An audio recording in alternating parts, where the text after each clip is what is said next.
nossa quinta aula nesse curso, Introdução à Teologia da Aliança. Nas próximas 3 aulas, iremos falar sobre as várias manifestações históricas da aliança.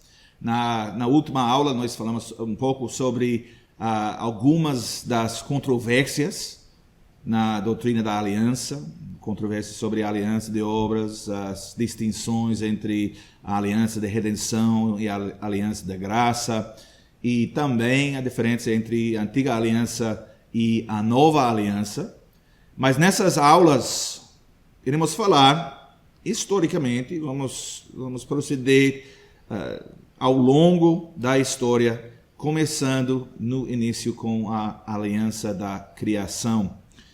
E eu quero começar falando sobre, em termos gerais, sobre como nós explicamos, como nós falamos sobre as várias manifestações históricas da aliança. E essas alianças individuais podem ser caracterizadas conforme as ênfases específicas delas. A aliança com Adão, a aliança de iniciação, a aliança com Noé, a aliança da preservação, a aliança com Abraão, a aliança da promessa com Moisés e Israel, a aliança da lei com Davi, a aliança do reino, e Cristo, a aliança da consumação. Então, nós começamos com a iniciação e terminamos com a consumação nas alianças. Mas, em primeiro lugar, precisamos destacar a primeira manifestação da aliança, que é a aliança estabelecida no princípio, que é a aliança da criação.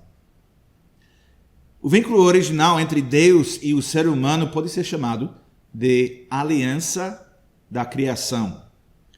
E esta aliança tem 2 aspectos, o aspecto geral e o aspecto focal. O aspecto geral relaciona-se com as responsabilidades gerais que o homem tem para com o seu Criador. O aspecto focal se relaciona com a responsabilidade mais específica do ser humano, que surge do ponto especial da prova, ou, de acordo com muitos teólogos, o período de provação, instituída por Deus. Então, vou começar falando sobre a aliança da criação, o aspecto geral desta aliança. Na aliança da criação, geralmente considerada o homem, o ser humano, é responsável por obedecer às ordenanças incorporadas na estrutura da criação. Estou pensando aqui especialmente sobre o sábado, o dia de descanso, o casamento e o trabalho. E vamos considerar cada um deles por sua vez. Antes de tudo, o sábado. O sábado, o dia de descanso, está enraizado no padrão da atividade criativa de Deus. Aparece especificamente, explicitamente, na história da criação, em Gênesis capítulo 2, versículo 3. Gênesis 2, versículo 3, onde nós lemos: "E abençoou Deus o dia 7º e o santificou, porque nele descansou de toda a obra que, como Criador, fizera." É importante lembrar esse aspecto do sábado. É uma ordenança da criação, como vemos na primeira versão dos 10 mandamentos em Êxodo capítulo 20. O sábado foi uma bênção para o homem. O homem poderia seguir o exemplo do Criador e desfrutar um dia em 7, em que ele poderia descansar dos seus trabalhos. Ao santificar o sábado, Deus indicou que ele espera que os homens se apresentem regularmente, bem como o fruto do seu trabalho, para serem consagrados diante dele. E por causa do caráter do sábado como uma ordenança da criação, aqueles que afirmam que o sábado foi abolido sob a nova aliança, não meramente negam o significado contínuo dos 10 mandamentos. Essa negação também envolve uma violação na própria ordem da criação, a história e consumação, como revelados nas Escrituras. Em vez de resistir ao papel do sábado na redenção, o participante da nova aliança deve se alegrar com os privilégios associados à ordenança do sábado de Deus. O princípio do sábado sob a antiga aliança foi associado com a redenção, bem como com a criação, conforme vemos na segunda versão dos Dez Mandamentos em Deuteronômio capítulo 5. A criação origina um povo de Deus e a redenção recria o povo de Deus. Nos dois casos, o sábado desempenha um papel vital, essencial. Embora haja continuidade entre o sábado da nova aliança e o sábado da antiga aliança, é claro que a nova aliança altera radicalmente a perspectiva do sábado. Como cristãos, nós começamos a nossa semana nos regozijando com o descanso já realizado pelo evento cósmico da ressurreição de Cristo. Além disso, quando consideramos o significado da legislação do sábado do Antigo Testamento para o crente da Nova Aliança, devemos distinguir entre o núcleo permanente das realidades do Antigo Testamento e as cascas, podemos dizer, temporárias que os cercaram. Por causa da sua posição como um dos 10 mandamentos, o sábado semanal mantém seu caráter vinculativo no crente da Nova Aliança, de uma maneira que não se aplica, por exemplo, ao ano sabático ou o ano de jubileu. Embora o dia tenha sido alterado, o cristão deve se lembrar do dia de sábado, manter esse dia santo, abster-se do trabalho e impedir-se de empregar outros. Então, é a primeira ordenança, o sábado, ordenança da criação, da aliança da criação. A segunda ordenança que consideramos sobre o aspecto geral da aliança da criação é a ordenança do casamento. Gênesis capítulo 2, versículo 18, Deus disse que não é bom que o homem esteja sozinho. Então Deus criou uma ajudante adequada para ele. O Criador ordenou o casamento desde o tempo da criação do ser humano, do homem, Adão, e esta ordenança tem implicações de longo alcance. Em primeiro lugar, o casamento é um vínculo vitalício que não deve ser quebrado. Os dois se tornam uma só carne. Em segundo lugar, apenas duas pessoas podem entrar em tal relacionamento. Em terceiro lugar, a ordem da criação determina a estrutura interna que caracteriza a instituição do casamento, a instituição de Deus. O propósito da existência da mulher como criada é glorificar a Deus em ser a ajudante do homem. A mulher é distinta do homem, mas tem igualmente a imagem e semelhança de Deus, assim como o homem, como nós lemos em Gênesis capítulo 1, versículo 27. São o homem e a mulher criados na imagem de Deus. Ela, a mulher, compartilha com o homem a responsabilidade de subjugar a terra para a glória de Deus. Uma vez que o casamento é ordenança da criação, devemos nos opor às várias aberrações sexuais que existem. Em primeiro lugar, a poligamia contradiz a ordem criativa do casamento. O casamento é a união de duas pessoas, não 3, 4, 5 pessoas, não. Em segundo lugar, o divórcio contradiz a ordem criativa do casamento também. O casamento é uma união permanente entre duas pessoas. E em terceiro lugar, a homossexualidade contradiz a ordem criativa do casamento. O casamento é uma união permanente entre duas pessoas de sexo oposto, um homem e uma mulher.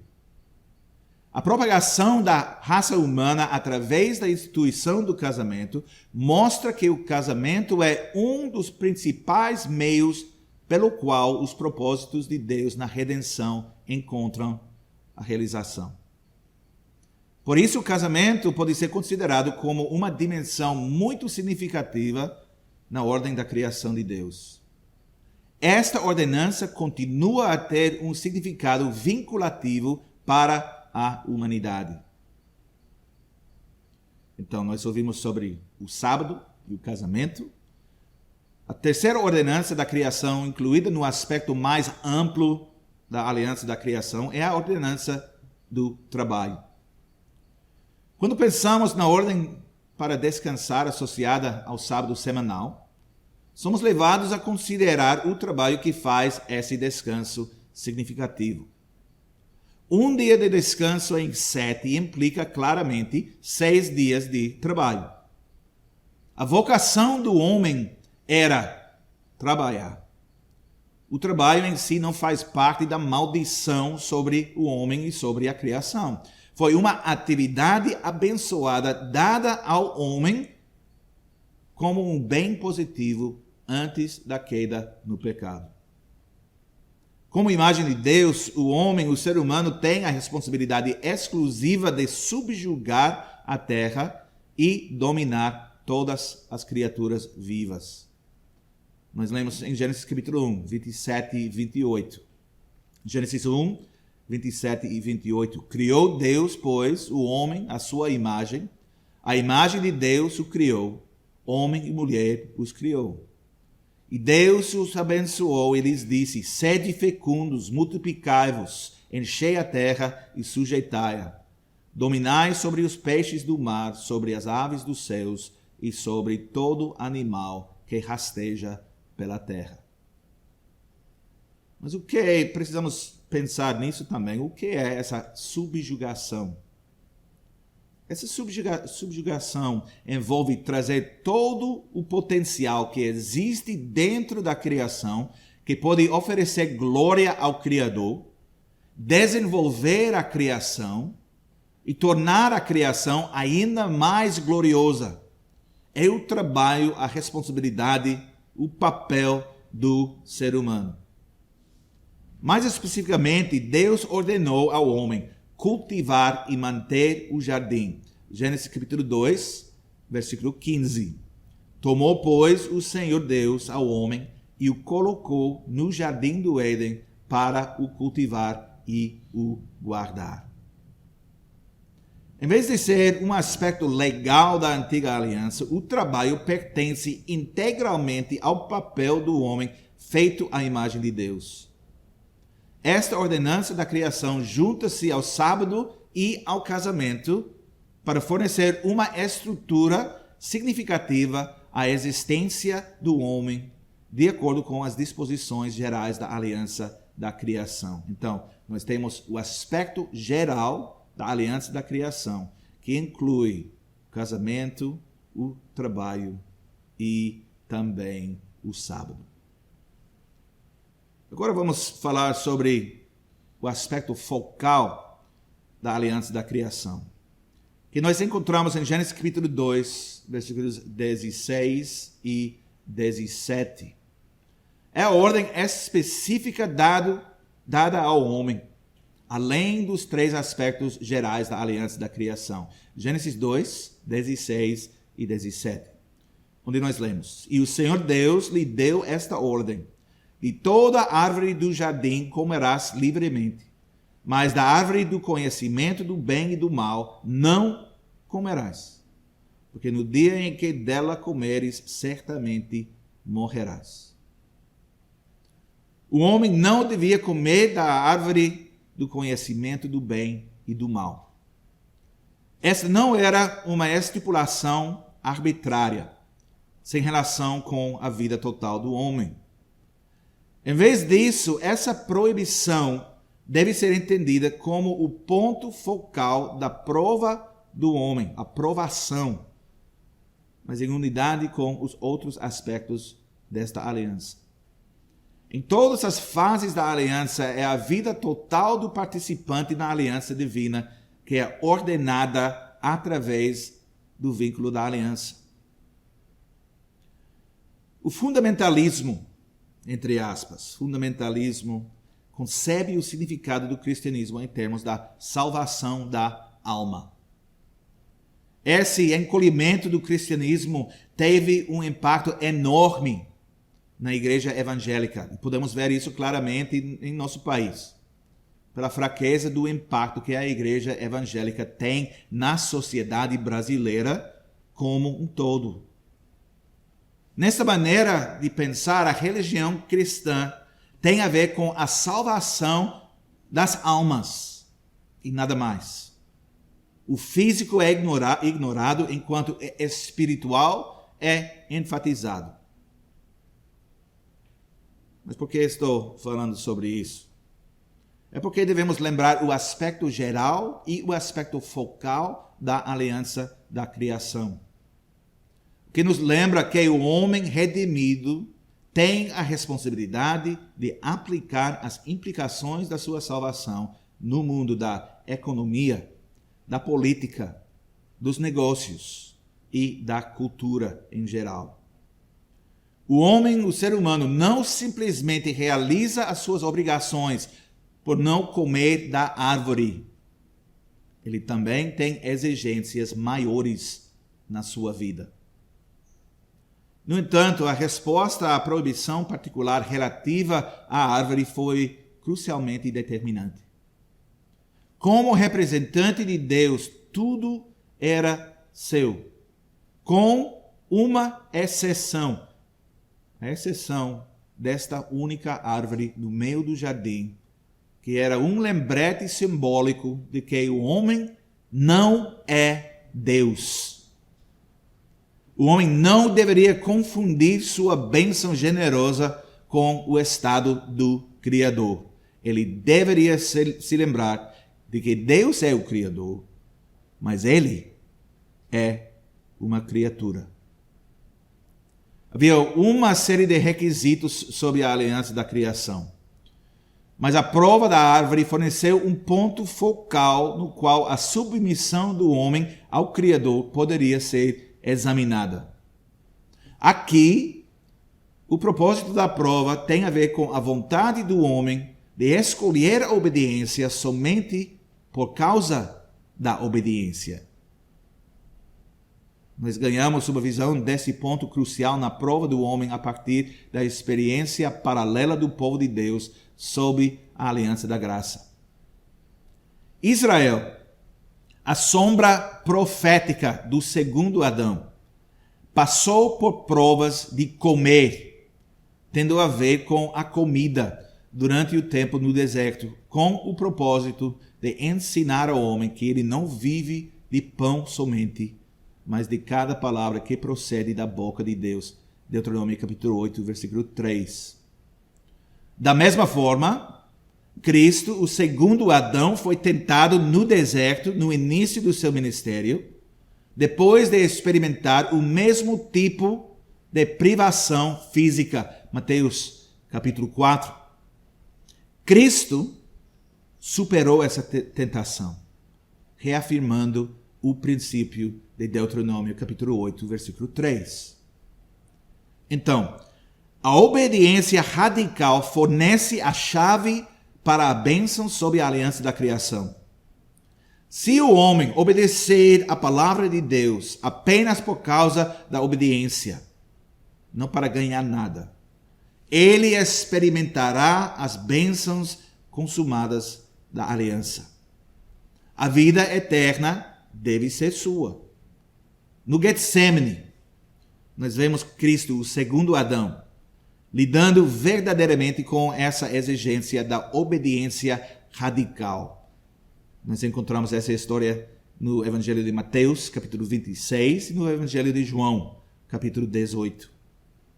A obediência radical de Cristo fornece a base adequada para a restauração de homens culpados de desobediência radical. Mas também nós precisamos lembrar a presença da outra árvore no jardim, a árvore da vida. Gênesis 2, versículo 9, nós lemos: do solo fez o Senhor Deus brotar toda sorte de árvores agradáveis à vista e boas para alimento. E também a árvore da vida no meio do jardim e a árvore do conhecimento do bem e do mal. Como consequência da queda do pecado, o homem foi privado do privilégio de comer desta árvore. Isso leva à conclusão de que a árvore da vida representava o poder de permanecer numa condição particular. Como nós lemos em Gênesis capítulo 3, versículo 22. Então disse o Senhor Deus: eis que o homem se tornou como um de nós, conhecedor do bem e do mal. Assim que não estenda a mão e tome também da árvore da vida e coma e viva eternamente. Conforme O. Palmer Robertson e mais comumente a teologia presbiteriana, parece que a árvore da vida simbolizava a possibilidade de ser sustentado na condição da bênção e vida da aliança. Se o homem passasse a provação, ele viveria para sempre. Entretanto, como nós já vimos, esse aspecto probatório da aliança da criação não é universalmente aceito. E uma vez que não há indicação que em certo ponto a árvore de prova seria removida, deixando apenas a árvore da vida. Mas existem diferenças de opinião sobre esse assunto. Mas nós vemos o significado contínuo da árvore da vida em Apocalipse, capítulo 22, versículo 2, onde nós encontramos a árvore da vida como símbolo da bênção perpétua experimentada no cumprimento de todas as coisas. O acesso que tinha sido negado ao homem por causa da queda será aberto novamente. E a natureza da árvore, com suas 12 variedades de frutos, Apocalipse 22, versículo 2, aponta para um alcance até maior do que as bênçãos associadas à árvore da vida no jardim. Agora, tendo examinado a primeira manifestação da aliança, a aliança que existiu na criação, antes da queda, passamos agora às manifestações da aliança após a queda. O Palmer Robertson chama isso da aliança da redenção.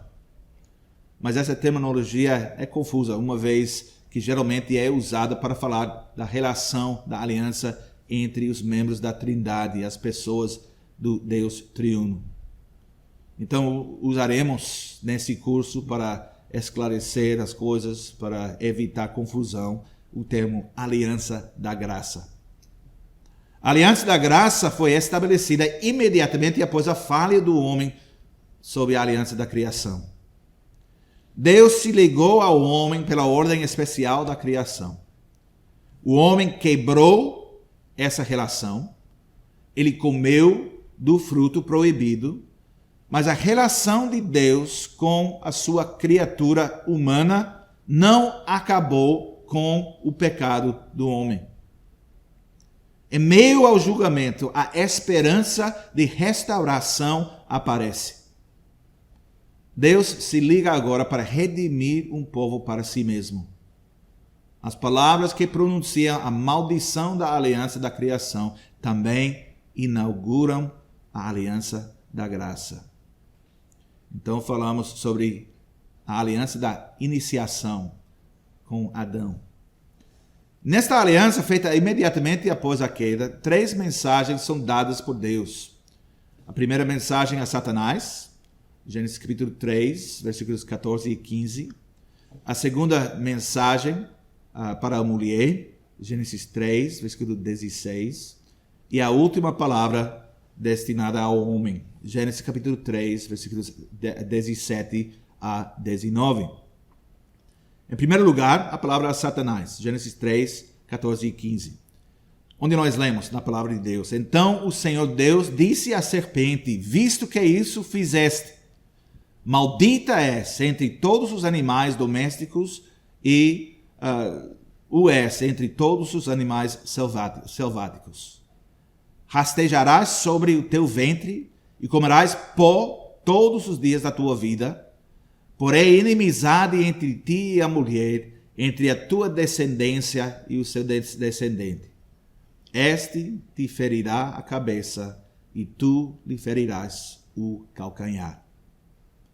A palavra de Deus sobre a redenção do ser humano é dirigida à serpente. Deus estabelece uma guerra contínua entre Satanás e a humanidade. Mas no final, a derrota do maligno será alcançada. Em segundo lugar, a palavra de Deus para a mulher, Gênesis 3, 16. A mulher disse: Multiplicarei sobremodo os sofrimentos da tua gravidez. Em meio de dores darás à luz filhos. O teu desejo será para o teu marido, e ele te governará. A palavra de Deus para a mulher também inclui uma maldição e uma bênção.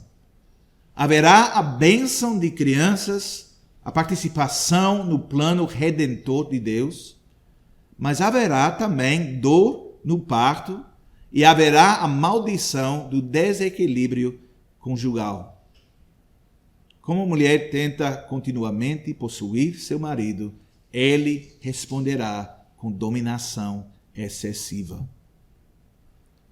E finalmente, nós temos a mensagem de Deus para o homem. Gênesis 3, 17 a 19, onde nós lemos: E Adão disse: Visto que atendeste à voz de tua mulher e comeste da árvore que eu te ordenara, não comesses. Maldita é a terra por tua causa. Em fadigas obterás dela o sustento durante os dias de tua vida. Ela produzirá também cardos e abrolhos, e tu comerás a erva do campo. No suor do rosto comerás o teu pão, até que tornes a terra, pois dela foste formado, porque tu és pó, e ao pó tornarás. Agora, a bênção desta palavra é que o homem comerá pão. Gênesis 3, 17. O sustento essencial para manter a vida será fornecido. Mas também existe a maldição. Versículo 19. Com o suor do seu rosto você comerá. A maldição do homem reside na exigência excessiva de trabalho para o fruto produzido. Mas também há a última maldição. Tu és pó, e ao pó tornarás. Adão foi criado para dominar a terra. Entretanto, agora o pó da terra governaria sobre ele. E devemos destacar a relação orgânica desta aliança com toda a história que segue. Antes de tudo, a continuação das disposições desta aliança no domínio da providência de Deus deve ser notado. As lutas básicas da humanidade continuam a envolver as questões de fornecer pão, aliviar a dor, trabalhar, ter filhos e lidar com a inevitabilidade da morte. Em segundo lugar, as palavras de Deus para Adão antecipam a subsequente história da redenção. Elas antecipam tanto o método pelo qual a redenção deve ser realizada, como a aplicação do mistério da redenção. Um representante da humanidade nasceria da mulher. Este homem entraria em conflito mortal com Satanás, a serpente, o dragão, e ele mesmo ficaria ferido. Mas ele destruiria o poder de Satanás, realizando a redenção. Finalmente, essa aliança com Adão antecipa a consumação dos propósitos de Deus na redenção. O objetivo final da redenção não é uma volta ao jardim, mas a criação de uma cidade dos redimidos. Neste ponto, não vemos todas as coisas sujeitas ao homem. Hebreus capítulo 2, versículos 8 e 9, nós lemos. Hebreus 2, 8 e 9. Lemos: todas as coisas sujeitaste debaixo dos seus pés. Ora, desde que lhe sujeitou todas as coisas, nada deixou fora do seu domínio. Agora, porém, ainda não vemos todas as coisas a ele sujeitas. Vemos, todavia, aquele que, por um pouco, tendo sido feito menor que os anjos, Jesus, por causa do sofrimento da morte, foi coroado de glória e de honra, para que, pela graça de Deus, provasse a morte por todo homem. Hebreus capítulo 2, versículos 8 e 9. Contudo, a esperança do futuro permanece selada na eternidade. Sentado à mão direita de Deus, o descendente, a semente da mulher, tem todas as coisas sujeitas a ele. E ele finalmente trará todas as coisas ao serviço de homens que foram redimidos por ele para a glória de Deus.